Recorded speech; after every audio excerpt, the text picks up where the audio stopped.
Hi mga Mima, mga beshi ko. Yan, nakikita niyo man na nag-aayos ako. Yes, bagong ligo ang anyang mga Mima Sor. So yung mga Mima ay pupunta nga kami dito sa North Cemetery dito sa Maynila po. Yes, dahil nga death anniversary ng aking lolo, asawa ng aking lola. Ngayong araw mismo, January 25. Pupunta kami doon dahil nga aayusin namin, maglilinis lang naman kami ng konti. Then tirik ng kandila, yun, bibisitahin nga namin dahil nga sa tagal na panahon, ngayon na lang ulit ako nakapunta. Ang last punta ko is 2022 pa, ngayon 2025 na. Ngayon na lang ulit ako nakapunta. And then yung aking baby po ay first time niya lang pupunta kung saan nilagay ang aking lolo, kung saan siya ito nilibing. So yan mga Mimasor, 5 lang po kami Gogora Best dun sa Manila North Cemetery. Yan po.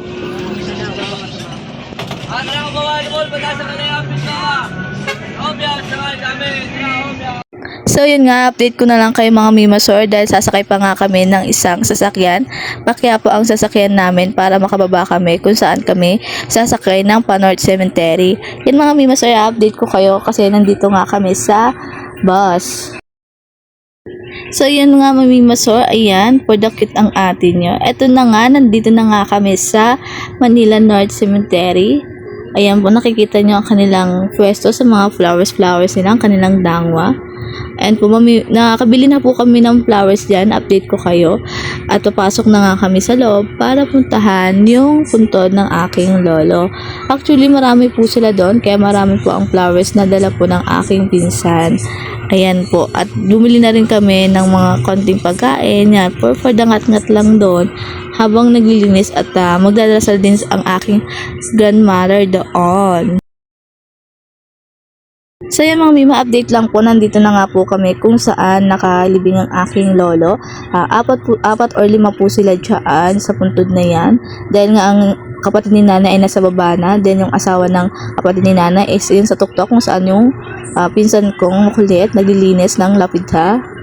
Yan po. Ayan po, kinakausap ko po ang aking grandfather dyan dahil nga namiss ko talaga siya nung katagal-tagal. Matagal na siyang nandyan. Kasi namatay ang aking grandfather is 2012 pa po. Ayan. Ayan po mga Mimasor, panoorin nyo na lang kung gaano kabilis yung gawain namin dyan. Dahil nga pinabilis ko na lang.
in. I stare it through, let the calm begin. In these quiet hours I feel at ease, like simple magic in moments like these. I find the magic in the everyday, in the sweetest sips as time slips away. Little things that bring a smile to me, like the sugar swirling in my coffee. No rush, no race, just the afternoon light. In the simple joy, everything feels right. I find the magic soft and free. In these sweet moments, just be. Sa mga basic ko, ayan, nag-aayos na kami dahil nga uuwi na rin po kami maya-maya. Ayan, nagliligpit na nga ang aking lola ng mga kalat dyan. At itong anak ko, nagpapakit pa sa camera. Asus ko, naku po. Ang pogi-pogi talaga ng bebe na yan. So, yun. Ayan, mga mima ko. Ayan po, mayroon siyang video dyan na napakakulit. Hi, Papaye. Hi, Papaye. Mama Gays. Dito po ako kay Lolo Jaime. Lolo Jaime. Ay, sino doon yung nasa Bisita kami. Ate Mel ba? Send mo nga siya. Sabi mo, kamusta kayo dyan? Kumusta tayo dyan?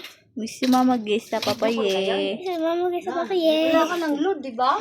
Meron ako. Pinatay na, oh. So yun mga beshi ko, pauwi na nga kami at palabas na nga kami ng North Cemetery dyan at nakakita nga kami ng pato at ito nga itong isang makulit na bata, inaasar yung pato at yung anak ko ay tuwang-tuwa, dahil nga naasar yung pato. So yung mga beshi ko, mga mamsiker, ayan po, palabas na nga kami, nakalabas na nga kami ng North Cemetery at sasakay na nga po kami ng jeep or ano po, bus, depende po sa ano, makuha namin. So yung mga beshi ko, thank you for watching.